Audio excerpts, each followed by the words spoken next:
Hey, it's Greg with GL Robotics, and we're going to do a little start guide. Many of you have purchased the Mingda printers, and we thought it would be useful just to show you what to do after you've assembled it. So we're not going to show you how to assemble it here. I think the instructions are pretty clear. But once you do get it assembled, there's some things you should check because of the shipping. We just want to make sure that everything is completely put together and solid. And so the first thing, once you get it assembled, and you get your extruder assembly on there, you just want to make sure this is good and tight, like this. If this moves in any way, or if your extruder nozzle moves in any way, then the leveling won't, then you won't get good leveling, all right? So the next thing you want to look at is your bed. You want it to be nice and solid. Printers have to have a solid foundation like this table, as well as a solid base and print base.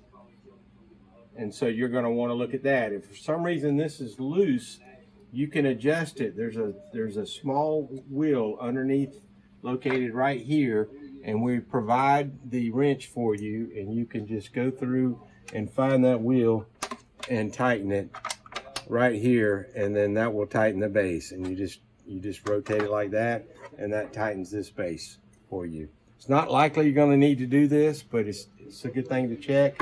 And as you print over time, you will have to do this. So we just thought we'd include that now. The next thing you want to do is this X-axis. You can see this one is actually a little bit loose. We use this printer a lot. And so you want to tighten it. And then it has two set screws that the Allen wrench that's provided can be used. And you'll just put them in here, and you'll just tighten it up like that, here and here. And then that tightens this up, and then that just gives you a great solid foundation for starting your prints. Okay, after you have checked to make sure everything is assembled and secure and tight, the next thing you're going to do is do the auto leveling, and that's by turning the machine on and pushing here, and then it will give you a prompt, and you'll have to wait for it to heat up. So once the nozzle and the bed is heated up to the recommended rate, which it does automatically, the assembly head should go to the homing position, just like this. If yours does not, for whatever reason, you need to make sure you home it. Also, if the nozzle crashes into the bed, you need to make sure you need to stop it immediately, turn it off, turn it back on, and the first thing you need to do is hit the home button. So now it's probing each of the spots on the bed and recording the Z distance so that it can make fine adjustments as it prints. And so we'll let it go through this.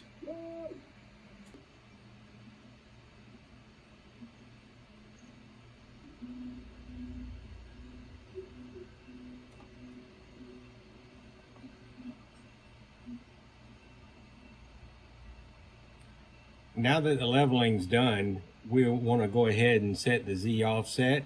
And so this is where you'll take a sheet of just regular photocopy paper, and I'll show you how to do that next. Okay, so what you're going to do is go into the menu here, and we're looking for baby steps, which will give us a fine adjustment. So we're going to press on that. It says, do you want to do the homing now? Go ahead and hit yes, and let it basically home again. And now it's going to go to the middle of the bed, and we're going to want to put our piece of paper underneath it here. And this is pretty good now, but I can still, I don't have much resistance. We're looking for just a little bit of resistance. So I'm going to go ahead and change this to 0.01 millimeters, and that's going to give me the ability to do a fine tuning. I want to lower it down a little bit like this until I get just a slight tug on this piece of paper. You can just barely feel it resisting, and that's where you want to be. And then once you do that, hit save, confirm it, and now you've done your Z adjust. All right, now we're going to want to load the filament, and so the first thing I always like to do is just cut off the end from where I've used it previously or whether it's been on a new roll, so I get a nice clean in like this, and then I will go to menu and move, and I will move the extruder up and over a little bit to make it easy for me to see the filament coming out like that. And so then we are going to go ahead and hit extrude. All right, and then the nozzle's got to warm up before we can load it. So if it doesn't automatically start heating the nozzle, you can hit the nozzle tab here, and you can adjust the nozzle temperature. You want to be somewhere between 190 and 200 to heat it up, and then you can go back and wait for it to finish, and then we'll get ready. Okay, once the nozzle's heated up, we're going to insert the filament in here, and we're going to pull back on this tab until we can feel that it's in the gear. You know it's in the gears when you can't pull it out by hand. And once we do that, we're going to hit load. And I've got it adjusted to 10 millimeters. I can do 50 on this particular model, so I'm going to hit that and load. And we want to make sure we can feel it pulling down through the nozzle. And we're going to hit load until we eventually see it come out. In this case, we had some black in there before, so it's purging that out. Now that we see the pink color, which is the filament that we're using here, come through, we know that we've loaded it properly.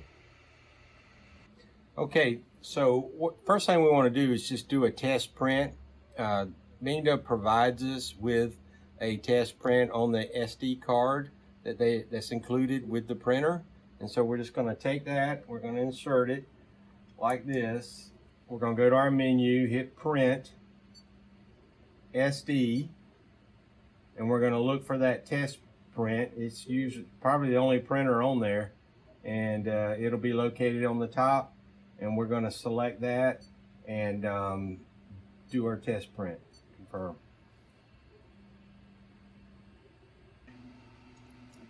Once the bed is heated up and the nozzle's heated up, then it'll begin to extrude. This is a priming line that we're putting down here, and we want to look and make sure we're getting some bed adhesion, which we are. That looks pretty good there. And then we're just going to look at how well it's laying down, and this is perfect layer height. You're looking for no gaps in between the layers as it puts it down, and you don't want it to look like it's a piece of thread laying on top.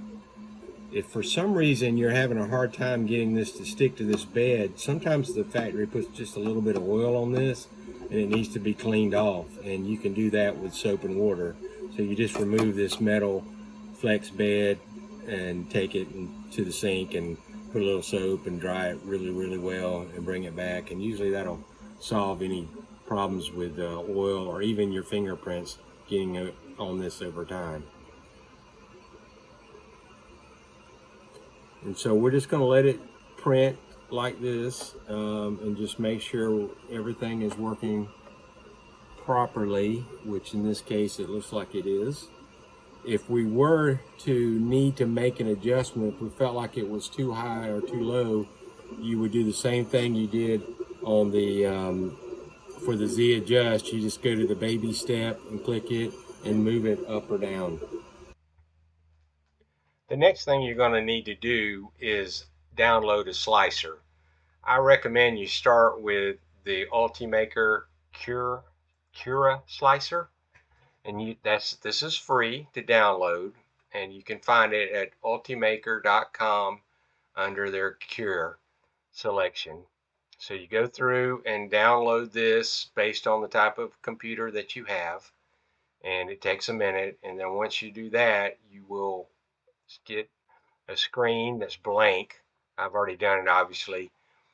And the next thing we're going to need to do is add your particular Magician printer. And the way you do that is you'll go to Preferences, you'll go to Configure Cura, you'll go to Printers, and you want to add New. It's a non-Ultimaker printer, so we're going to click on that. I assume it's a non-network printer, so you'll click there, and you're going to go down until you find Mingda right here, and they just have the generic indication for Max, Pro, and X. So this works for the Max Pro and X2 also. And so you're just going to select the one that you want. You're going to hit add here, and I've already done it, so I'm not going to do it again. And then that will add the printer to your system, and you'll be able to select it. Right, you'll be able to select it here. You can see I have several, but you'll be able to select the one that you have, that you want, that you've purchased from us. All right, and then the next thing you're going to want to do is go over to the right here, and you'll see this hamburger menu, and we're going to go ahead and click expert on this, and this is going to open up a lot of information that we will need for the slicer as you get more and more familiar with 3D printing. But to start with, I would just leave the default settings how they are, and then we will go through a more in-depth cure slicer settings video in the future. And so now you can import what you want to print by selecting this file folder. It'll pull up any kind of options that you may want. You can bring it in here, and then you will hit slice after you select what type of filament you're looking to use. And then you can save it to your SD card. I recommend using the SD card, not the USB port. And save it there, take it to your printer, and select it and print, just like you did the test print. So we wish you a happy printing. If you have any questions, just give us a call. Thank you very much.